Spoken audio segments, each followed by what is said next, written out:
ఇక్కడ అంబేద్కర్ గారు చిన్న వయసు నుంచి కూడా అంటరాంతరం మీద దళితుల గురించి పోరాడుతూ చాలా కష్టాలు అనిపించి మెట్టు మెట్టు ఎక్కి ఆయన రాజ్యాంగాన్ని రచించే కమిటీల మెంబర్ సంపాదించుకుంటా ఎన్నో కష్టపడ్డారు. కాంగ్రెస్ పార్టీ ప్రతి అడుగున ఆయనకి అవరోధాలు కలిగించారు. ఆయన నగ్గకుండా ఆపడమే కాకుండా ఎన్నో రకాలుగా అవమానించింది ఆయన.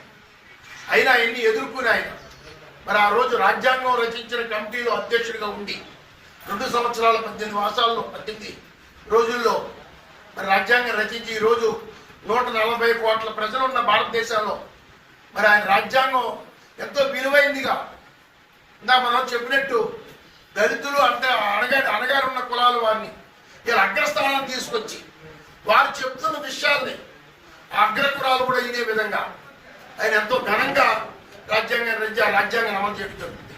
మరి మోడీ గారు అధికారంలోకి వచ్చిన తర్వాత ఆయన గౌరవించే విధంగా పంచశీలా చట్టాలు 5 ఊళ్ళు ఆయన తిరిగిన గుర్తించి 5 చోట్ల ఆయన స్మారకంగా ఆయనకు వచ్చి ఆయన బ్రహ్మాండం తీర్థయాత్రలుగా తీర్చిదిద్ది అంబేద్కర్కి ఎక్కడా లేని ప్రపంచంలో ఆయన తప్ప గుర్తుకు తీసుకొచ్చింది భారతీయ జనతా పార్టీ, నరేంద్ర మోడీ గారి నాయకత్వంలో పార్టీ. అదే కాకుండా ఆ రోజు ఆయన దళితులని కాకుండా అట్టడుగున అనగాకుండా ఆర్థికంగా అనబడిన కులాలు అన్నీ కూడా పైకి రావాలి. ఆ 1947-50 మధ్యలో అది చూసిన ప్రజల విధానాలు బాగా చూసి వీళ్ళు ఏ రకంగా మనం సాయం చేస్తే మామూలు స్థాయికి వస్తారు, ఈ కింద స్థాయిలో ఉన్న ప్రజలు కూడా ఉన్నత వర్గాలు ఉన్న స్థాయికి రావాలంటే ఏం చేయాలి? అప్పుడు రిజర్వేషన్ ఆ రిజర్వేషన్ ఇంకా ఉండాలా, అక్కడ జరుగుతున్నదా? అందరూ ఒకే స్థాయికి వచ్చిన రోజున అటు ఉద్యోగస్తుల్లో కానీ విద్యావంతుల్లో కానీ అందరిలో కూడా ఒకే స్థాయిలో ఉండి ఈ ఒక అగ్రాంతరం కానీ అనగా దొక్కే కులాలు వెనకన్న సంగతి లేకుండా దళితులు లేదు అందరూ లేదు, అందరూ కూడా ఒకటే మనం అని విధంగా వచ్చిన రోజు ఈ కులాలు రిజర్వేషన్లో మాకు ఒక ఉద్యోగం అప్పుడు దానికి ఉండవలసిన అవసరం ఉంటుంది. ఆ రోజు అంబేద్కర్ గారు తెలియజేయడం జరిగింది. ఏదైనా ఈరోజు యువత కానీ ప్రజలు కానీ అంబేద్కర్ యొక్క ఉద్దేశాలు అర్థం చేసుకుని ఇటు ఉద్యోగస్తులు కానీ రాజకీయ నాయకులు కానీ అన్ని వర్గాల ప్రజలు కానీ ఆయన అడుగుజాడలు వెళ్ళిన రోజున ఏ గొడవలు ఉండవు.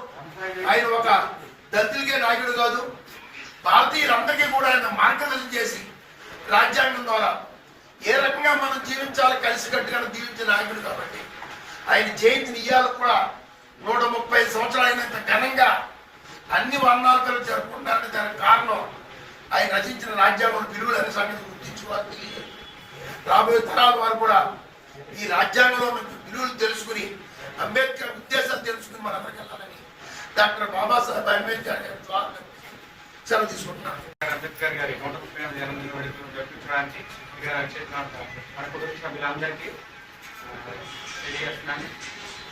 యువతకు నేను చెప్పేది ఏంటంటే అంబేద్కర్ గారు రచించిన హక్కుల గురించి పోరాడే యువత ఉన్నారు. సో యువతలందరికీ నేను ఒకే విషయాన్ని తెలియజేయాలనుకుంటున్నాను.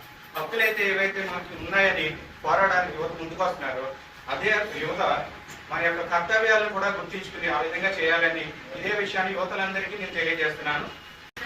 నమస్కారం.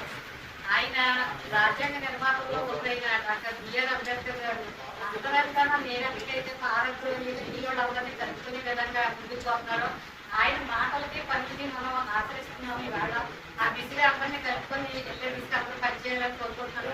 అదేవిధంగా ఇవాళ డాక్టర్ అంబేద్కర్ గారు అగ్రకులంలో పుట్టినప్పుడు కూడా ఈ న్యాయం చేశారని చెప్పారు. ఈవేళ అదేవిధంగా కూడా మనకి లేడీస్కి 30% రిజర్వేషన్ నారీ వంశం అభ్యర్థి కార్యక్రమంలో భాగంగా ఈవేళ ఆ వేళ ఆయన ప్రవేశపెట్టిన కార్యక్రమం ఈవేళ అధికారుల కోసం చట్టసభలో శ్రీరంగంలో నరేంద్ర మోడీ గారు 16వ తారీఖున పార్టీకి ఖచ్చితంగా బిల్లు ప్రవేశపెడతారు. దాన్ని అందరూ కూడా ఖచ్చితంగా ఆమోదించి మద్దతు చెప్పాలని కోరుకుంటూ ఎంత చక్కటి అవకాశం ఇచ్చిన బీజేపీ